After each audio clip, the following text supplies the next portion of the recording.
আসলেই জীবনটা হচ্ছে পুরোটাই একটা জার্নি।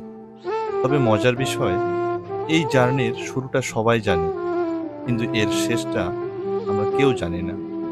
যদি আমরা জানতাম কবে শেষ, তাহলে হয়তো বাঁচার আগ্রহ হারিয়ে ফেলতাম। কিন্তু এই অনিশ্চয়তা আমাদের বাঁচতে শেখায়, ভালোবাসতে শেখায়, প্রতিটি মুহূর্তকে গুরুত্ব দিতে শেখায়। এই জার্নিতে প্রতিটি দিন যেন একটা মোড় বা বাঁক, কোথাও হাসি, কোথাও কান্না, কোথাও সাফল্য বা কোথাও হার।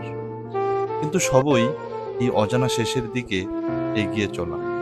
তাই মনে হয় জীবনটা যেন এক রহস্যময় ভ্রমণ। আমরা জানি না শেষ কোথায়, কিন্তু জানি এই পথ চলাটাই জীবনের আসল মানে। তাই চলার মাঝেই খুঁজে নিতে হবে আনন্দ, শিক্ষা আর অর্থ।